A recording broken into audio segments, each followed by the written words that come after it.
Hello, everybody. Welcome into the NBA Front Office Show. One more sleep edition. We have NBA basketball tomorrow, October 3rd today. We've got NBA basketball coming up tomorrow. Can't wait, Keith. I am beyond excited. We've got a few news topics to get into, but man, like all day, I've been feeling like there's that little bit extra. It's like a kid before Christmas, right? Where it's almost here. This day has had that little bit of extra energy for me because tomorrow NBA basketball is back. Yeah, it's kind of nice too. It comes at noon tomorrow, noon Eastern, that is. So we don't have to even wait all day. Like it's Celtics Nuggets tipping off in Abu Dhabi.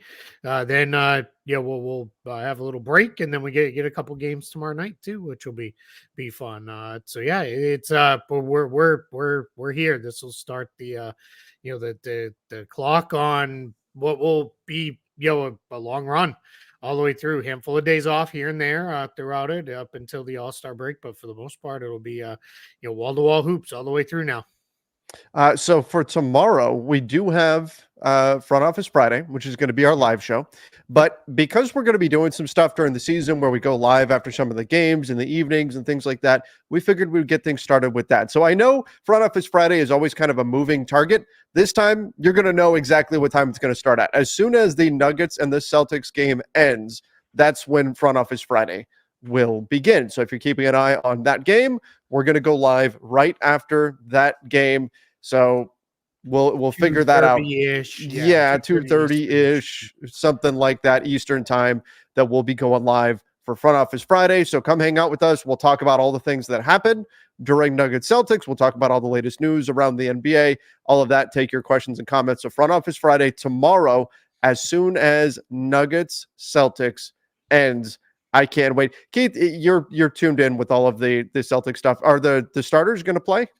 Yeah, they haven't said anything yet. They've kind of left it kind of open. My guess is we'll see some guys play, and then probably limited somewhat in at least one of these two games. The NBA is generally pretty committed to most of the regulars playing in at least one of these two games over there.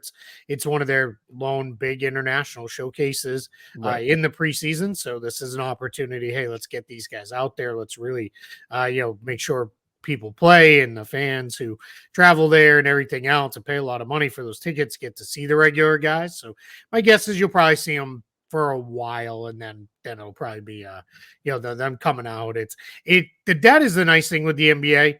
They don't really treat the preseason games very often like an NFL preseason, where it's like, here's a bunch of guys who aren't going to be on the roster in 2 weeks. Like that's pretty rare that you get that. Maybe you'll get that, once in the preseason. But for the most part, you do see the starters. Usually they'll play for most of the first half like normal, might start the second half, and then may not come back in after they're subbed out. But yeah, I expect to see most of the regulars.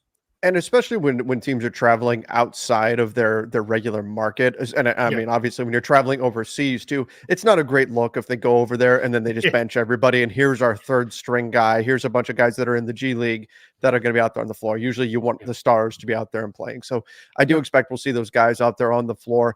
I guess let's get into it. Let's get into all of our stuff here for today. And that's going to bounce us through a lot of different topics. Now, we did our injury show the other day. And we do have some updates on injuries here. Luka with a calf injury.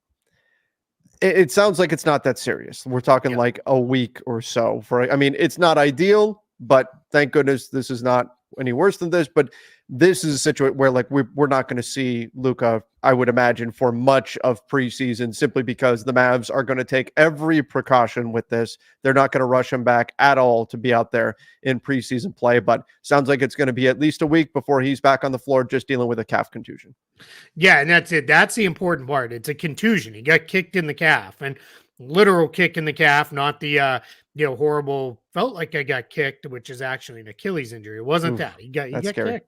Well, they were playing, and they said it's just something the Mavs are like, there's no reason to be anything but cautious with this right now. The other piece of good news, it sounds like Luka showed up in really good shape.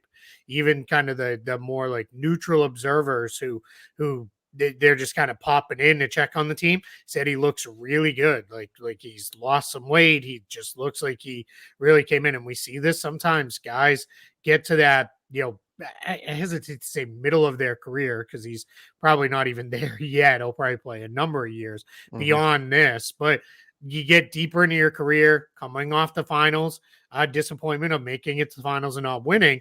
Maybe we did see like a rededicated Luka to getting and staying in shape all the way through the summertime. So we'll see what it looks like. But yeah, I'm glad this is just a minor thing. He's probably going to miss a week, and then we'll see. It takes a little shine off the early Mavs preseason games, but in reality, the Mavs aren't one of those teams I'm going to be watching a ton of, other than to see like, all right, how does Klay Thompson look in preseason? But that's in the preseason, yes, for sure. But yeah, other than that, there's not a lot there that I want to spend a ton of time watching. It was mostly veteran guys who we kind of know what they are. And even Klay is maybe the kind of guy that's not going to play a ton in preseason just because of his veteran status too. So you're not even going to get that great of a sense from that either. Also worth noting, Frank Vogel is, I believe the official term that Jason Kidd used was he's a consultant with the Dallas Mavericks. Now, of course, Vogel and Kidd coached together with the Lakers. Kidd was the assistant and Vogel was the head coach. And now Jason Kidd, the head coach of the Mavs, Frank Vogel, the ousted former coach of the Phoenix Suns, and he now lands with Dallas. One of the things that Frank Vogel, if he's known for anything, it's his ability to coach a really, really good defense. So if I'm Dallas and I think about my defensive stands that I'm going to be making this season, I'm excited about having Frank Vogel on the staff, even if he could just tweak a thing or two here or there. Like his offense, it leaves a lot to be desired. That's what we've seen historically under Frank Vogel coach teams. There's not a lot of creativity there in his offensive sets, but defensively, there's no question. He is a phenomenal defensive coach. And I think that's something that could certainly help Dallas. Yeah, my guess for Frank Vogel, too, this is an opportunity to stay in the game, working with a team, but probably doesn't have to be there every single day. Likely doesn't have to travel or anything like that. He's probably going to be, just in Dallas when necessary, right? They've got a 4-game homestand. He's in there for the week and a half, 2 weeks, whatever it is. Obviously there during the preseason. And then it'll be somebody Jason Kidd can just call when it's like, hey, I what do you think? You watched our games. The Celtics have talked about this openly. Having Jeff Van Gundy with them last year was like a huge help. And they said what was really nice was he was able to kind of function as a go-between between the front office and the coaching staff. Not saying that's what Vogel will do, but that was Van Gundy's role in this. And then again, didn't have to be there every day, didn't have to travel with the team, all that stuff. And now Van Gundy has popped back up on Ty Lue's staff, which is what's interesting just with Vogel too, the idea of defensive coaches. We're already hearing like the Clippers, like Van Gundy's already been like, yeah, here's how we're going to change the defense, right? I'm going to tweak the defense to do this instead of that. And Clippers were a pretty good defensive team. So yeah, I mean, I personally got to know Frank Vogel when he was here in Orlando as the Magic head coach, kind of in, some of those rough rebuilding seasons. I really like him a lot. He's someone he's I'm a always sharp guy. Yeah, he's super smart, knows the game, loves the game. So it's I'm always happy to see him do well, and happy to see he's still around the game and doing it, and he'll pop back up again. I imagine somewhere as a head coach again. You don't win a title and just go away. That he'll pop back up somewhere when somebody needs a coach, and they'll be able to tout the whole championship level of experience. But you're absolutely right. You just got to get him the right offensive guys with him, offensive coaches and right offensive players, and then see what it can be built into. All right, let's head out to Memphis. We get an injury update on Jaren Jackson Jr., and it's a big bear sigh of relief for the Memphis Grizzlies that the hamstring issue that Jaren Jackson Jr. is dealing with, the strain they were expecting, it is a very minor one, and the beginning of the season is not in jeopardy for Jaren Jackson Jr. So, Keith, that tells me, we were talking about the other day, is it a grade 1? Is it a grade 2? Grade 2 would put the beginning of the season potentially in jeopardy for him, maybe even more than that. But it must have come back as a grade 1, very, very minor, which means that he will be okay. This is huge for Memphis. This is a team that was absolutely buried under an avalanche of injuries last season. And They've already lost Vince Williams, already lost J.G. Jackson, two of their silver linings from last season that they uncovered, diamonds in the rough. Those guys are already out due to injuries. It was panic time in Memphis that, oh my gosh, here we go again. So this has to be a huge relief to the Grizzlies to have Jaren Jackson for the start of the season. Yeah, without a doubt. I think this is one of those ones where if you're Taylor Jenkins now, you can say, all right, I don't need to rework all my plans for the front court and our defensive schemes and all that stuff. Because we actually get asked the question. I'll answer it here rather than waiting, because we don't even know what tomorrow's Front Office Friday show is going to fully look like coming on the heels of a game. One of the questions that was asked was, do teams in the season game plan per opponent? And if so, how do they go about that? And the answer is, in the regular season, they really kind of don't. There are definitely tweaks you make, but it is a lot more of, these are the things we're going to do. You set your schemes and your tendencies. So if we're going to be a switch everything team, or we're going to be a drop coverage team, we're going to play help out of the corners. We're going to stay tight to the corners. We're going to, ice pick and rolls. Shout out Tom Thibodeau, often heard screaming ice, ice, ice on the broadcast for the Knicks. But those are the things you're going to set as your tendencies, your schemes, your things you want to do. Then what happens is, as you come into a game, it is, all right, we're playing the Lakers today. We know LeBron likes to run this. That's where your video team preps the coaches, and then the coaches prep the players with, all right, these are the Lakers' top 5, top 10 play tendencies, whatever it is. The single biggest difference between the regular season and the playoffs is, in the playoffs, you build everything is matchup dependent. So you are able to dive into a matchup. That's why you don't see, you may see a team play off a non-shooter in the regular season, but in the playoffs, those things are like amplified by 100 times, because you're able to adjust everything. There isn't enough time and practice time. When I say you're putting in these opponent specific things in the regular season, it's in like shoot around if you have one. And if you don't have shoot around, it's in like the walkthrough hours before the game, where you're like, all right, hey, we're going to do this tonight on these things. That's why sometimes you see teams are, it's like, man, they can struggle against this team. Then they get in the playoffs and it's like, well, they're defending them completely different. Well, it's because you had time to tweak and adjust to what you're doing there. And the days off in between allow you to then adjust to whatever it is you want to do. So that's the single biggest difference. And if you're a guy like Taylor Jenkins, what you're using the preseason for is, I want to build my schemes. I want to build my tendencies. I want to build the way we play. Same with offense. I want to have my offensive concepts installed.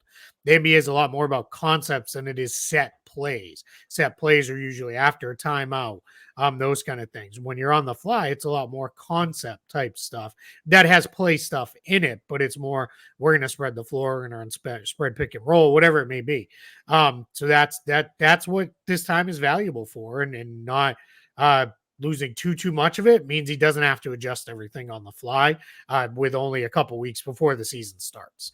Exactly. And so that's huge for Taylor Jenkins to not have to make those kind of adjustments. And yes, you're right. The teams, I've seen oftentimes when I've gone into locker rooms pregame, they'll have the opponent's previous game up on a screen in there, and some players are paying attention to it, some players are not, but it's not something where game by game, it's, hey, we're changing everything we're doing. You have a base set of what the things that you do are, and then you'll make some little tweaks here or there. You're going to have the scouting report and things like that. But in terms of the big adjustments, and it's part of what makes the playoffs so fascinating, is it's the chess match. It's one team makes adjustments, the other team adjusts to the adjustments, and then back and forth and back and forth. Yep. And so that's a lot of fun. But when you're in the regular season, you don't have time for that. You need your night in, night out consistency. And so Jaren Jackson being there is going to give the Grizzlies a bit more of a consistent look, night in, night out, scheme wise, because you do have to change everything if he's not available on the floor. Yeah, absolutely. You can't deploy Zach Edey in the same way. There's even a world where you may look at it and say, man, if let's say this was going to be a months long thing for Jaren Jackson Jr., you may look at it and be like, you know what, let's actually then start with Santi Aldama and Brandon Clark to open the year as our front court, because at least those two guys have been around a little bit and they're not going to need as much help. Where with Edey, if you have Jaren Jackson Jr., you're like, all right, he's going to be out there. Jackson can help him along and help him get to where he wants to be. You're going to see a lot with the Grizzlies early in this season. Jaren Jackson Jr. and Marcus Smart are going to be really quarterbacking that defense. And they're going to be doing it from two different levels, too. Jackson will be doing it more from the back line, with Smart doing it more from out on top of the floor. But that's going to be helping position guys like John Morant, not always the best defender, and a guy like Zach Edey, who I think he's going to be fine defensively. It's going to take him a little bit of time to adjust to the NBA. Those two guys will be really key to helping this out versus, if we didn't have one of the two of them, maybe then we go a little bit differently, a little more conservatively, and we figure it out. But it's going to be a lot of fun. I've said it over and over again. I'm super high on this Memphis team going into the season. And I was just like, dude, what are we doing? We have another rotation guy that's down with an injury. So thankful this is not a very major thing at all. All right, let's jump over to the team who made the biggest moves, kind of bookended the offseason, I guess, the New York Knicks, already making the move for Mikal Bridges months ago, and now the Karl Anthony Towns trade, which we detailed yesterday and was, incredible how the lengths they went to in order to get that done. But now let's talk about them filling out the roster. They've got spots open. News broke, I believe it was either today or this morning or late last night. It all kind of blurs together, but they added TJ Warren on an Exhibit 10 deal. What are the Knicks going to look to do here to finish out their roster? By my count, they do have a few spots open here. Yeah, they've got 12 guys under standard contracts right now. They've got 5 guys on camp deals. So the 5 guys on the camp deals, you can see them, but a couple only just got signed. So we haven't added them yet fully here to Spot Track, but it's TJ Warren, Landry Shamet, and then the other guys that they actually waived Chumo KK, brought him back in because they needed to clear the roster spot to make the move. And then they added Alex O'Connell, and who am I forgetting? Damian Baugh, who actually was with the Lakers briefly. Baugh and O'Connell certainly are going to be guys that are headed to the G League. They are your standard Exhibit 10 traditional type guys. Warren and Shamet, and I think OKK is probably going to the G League as well. So really what the Knicks are in position. So remember, they did all the machinations that they had to do to try to get to a place where they knew they were going to be hard capped, but stay hard capped at the second apron and not trigger a first apron hard cap. They're about 3.6 million under the first apron. So veteran minimum salary for this season. On the screen, you can see the guy I would point to look at, Cameron Payne. He's on a 1-year veteran minimum deal, about 2.1 million. So you fill one more spot with that. That's 2.1 million. That brings you up to 13 players. You eventually have to get to 14. You can only have 28 total days in a season where you have less than 14 players on standard contracts. So you're going to get there sooner rather than later. You don't have another. You now only have about 1.5 million left. That is not enough for another veteran minimum. It's also not enough for a 1-year minimum. So a guy like Jacob Toppin, who's on a 2-way, couldn't even do him. It is also not enough to just sign any undrafted rookie you want to a rookie minimum deal, because a undrafted player who you did not have draft rights on counts for the tax and the apron purposes as the 2-year minimum, as opposed to a veteran minimum who has some or as opposed to just a rookie minimum guy who you owned the draft rights for. They count at the 1.1. It's like 1.1 and change. That is the minimum salary. So for the Knicks, this means it's likely going to be, I think it's probably going to be Landry Shamet, because if you look at the roster, they need somebody to replace the Dante DiVincenzo role with some shooting, and that's presumably what Shamet can do. So I think it's most likely to be him. Then I think it's going to be either Ariel Huckporty or Kevin McCullough Jr., who's on the 2-way contracts, that one of those two will slide over into the Knicks last roster spot on a rookie minimum deal with 1.1 million, because they were both Knicks draftees, or at least guys they had draft rights on. they are in a position where then they would count for that, just that 1.1 million. So super complicated. Here's the last piece. You do it that way, you're like 300K clear. That's not of the second apron where you're hard cap. That's not enough to sign anybody. So the Knicks are going to go into the season much like the Golden State Warriors. We talked about this when they brought Quentin Post onto a two-way.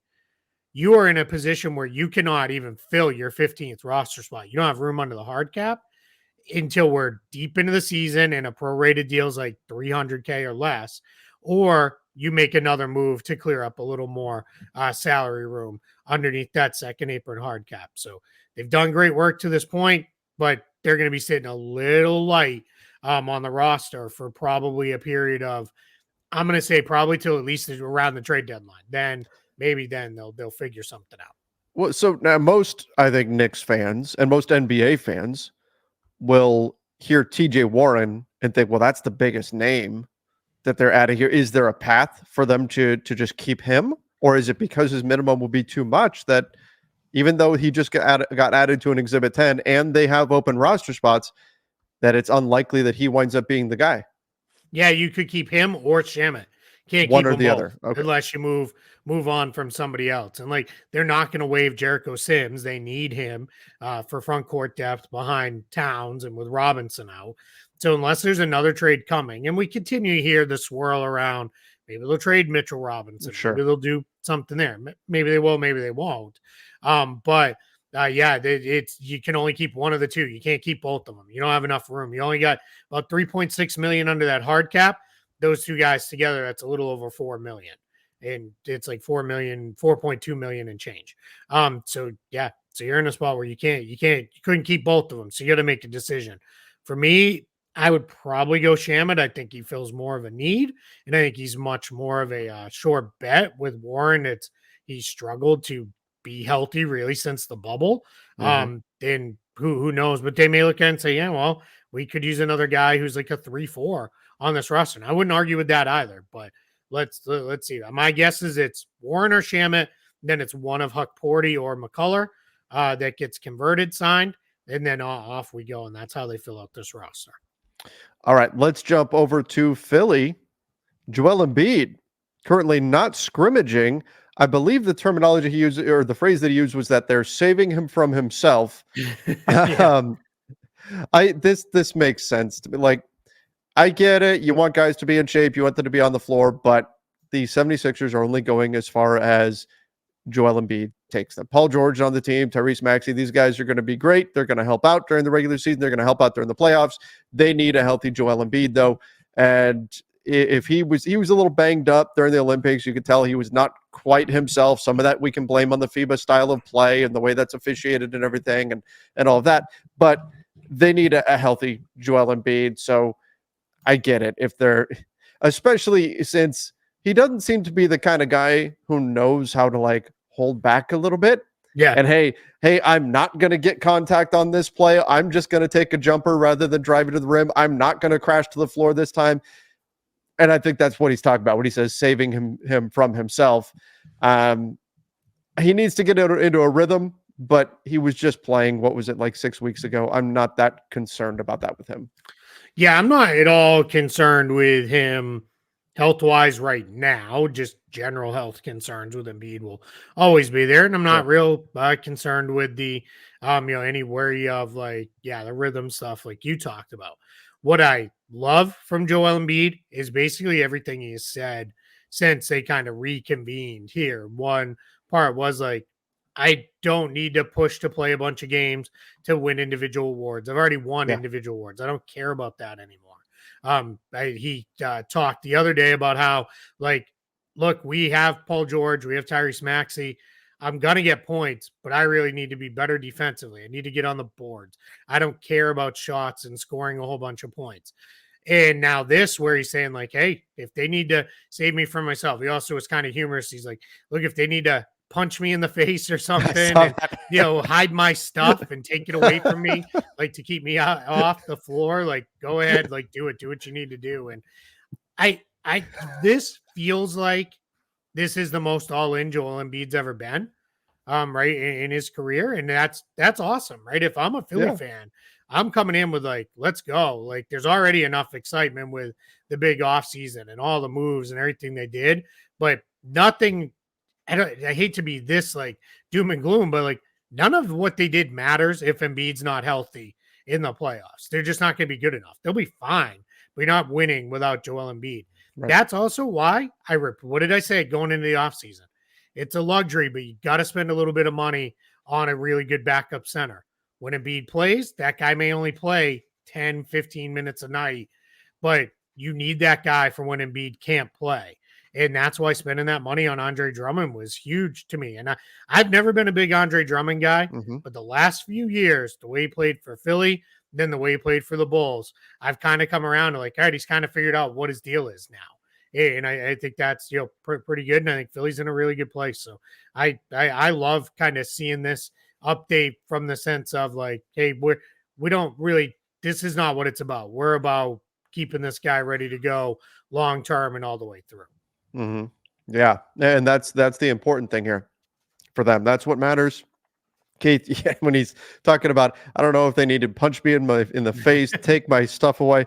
I couldn't help but think of the episode of The Office where Michael Scott decides that he's gonna go out into the wild and he's gonna try to survive. What was it? It was the Survivor Man parody. Yeah. Right. And Dwight is hitting him with the shoe or whatever, trying to knock him out on the drive over there. That's the 76ers Joel Embiid. He's like, you need to be out so you don't know where you're at or whatever. And then he fashions his pants into a headband or whatever. That's right. And then he fashions them back into pants because he got cold. That's a classic episode. That's a great episode. That's a good one. Great episode. But yeah, man, let's go. With Joel Embiid. Like if Philly gets to the playoffs, here's the other worry too. Because I wanted to say if Philly gets to the playoffs with Embiid and George healthy, like you got to feel great about their chances. Problem is that hasn't even been good enough, right? For both of those two guys. They've gotten there healthy and then not been healthy a week later, halfway through the first round. So it's you got to have those guys ready to go. With that, but they're doing everything they can and have put themselves in position to be a really, really dangerous team. It's like I keep going back because I'm kind of doing my projected standings and over under picks and all that stuff, which somebody reached out and asked if we'll do over unders. We'll put that on a show maybe for next week on a lighter news day or something. We'll run through and do our over unders, and then we'll obviously ahead of the season we'll do our full predictions episode where we predict the standings and playoffs and everything else. But I'm going back and forth on like Philly or New York behind Boston. And I think it's going to be the Celtics ran away with the conference last year. It's not going to be like that this year. It's going to be far, far tighter. Those two teams are going to not that they've closed the gap in terms of championship for two level, reasons. But regular season, they're right there. Yeah, you're right for two reasons there that I think they don't run away with it. And one of them has nothing to do with the Knicks, has nothing to do with the 76ers. I don't see the Celtics pushing down on the gas pedal as much during the course of the season. That's going to be part of it right there. The other piece is I do think the Knicks and Sixers got better. So it's a bit of both. It's the Celtics take a little step back, the Knicks and Sixers take a step forward, and they're get closer to meeting in the middle there. Again, I still think the Celtics are the best team in the conference, but that's the way I think it's going to play out, where it's not going to be they're miles and miles ahead and nobody's close to catching them and all of that. I think it'll be a bit closer this year. I have for right now, until they step on the floor and prove otherwise, I've got the Knicks ahead of the 76ers, but we'll see. We'll see how it all ultimately plays out. Be interesting. Of course, we'll dig a little deeper into that when we do start doing those projections and everything. Maybe we'll do it next week, depending on how the news cycle is looking. Yeah. And it's fun. Those three teams all in the same division too, which adds just another layer. We don't really care about division titles, but like those teams are going to play each other 4 times. Let's knock on wood and hope that they're healthy in those 4 games, when they play each other, but which they're not, at least opening night. The Celtics aren't and the Knicks aren't either, but it's pretty close. So, but yeah, it's going to be a lot of fun watching those teams do battle all season long, all 3 of them. All right. Well, everybody, make sure you do subscribe. I should have mentioned it off the top because let's face it, if you are still watching or listening right now, you are probably already subscribed to the channel. But Keith, we're closing in on 35K. Yeah, 35,000 subscribers. So do me a favor. Here's what I would like, Keith. I would like to, before Halloween, hit 35,000 subscribers. All right, that's a good goal right there. Okay. So we're at 34,420 right now. As I look, I'm looking at the fresh update right now. So everybody, please make sure if you are not a subscriber, we know you're a real one because you're listening all the way to the end of the show. If you have not subscribed yet, hit the subscribe button. I want to hit 35K by Halloween. That's what I'm going for. I'm going to make a promise. We hit 35K by the Halloween show, which is on a Thursday. I'll dress up in some kind of stupid costume. I will do the same. Show. Yeah, I will dress up in some form of really stupid costume. If you go back to one of our first off-season shows this year for free agency, I was in 2 aprons and a bicycle helmet to portray this first, second apron and the hard cap. But yeah, I'll dress like an idiot for the Halloween show if we get to 35,000. We'll come up with something creative and we'll wear Halloween costumes if we can hit 35,000 by Halloween. That is the deadline. All right. There it is. There's the task. If you're not a subscriber yet, hit that subscribe button. We'll mention it off the jump tomorrow when we start Front Office Friday. Again, right after Celtics Nuggets ends, we'll start Front Office Friday. But thank you again, everybody, for joining the show. Till next time. See you and stay safe.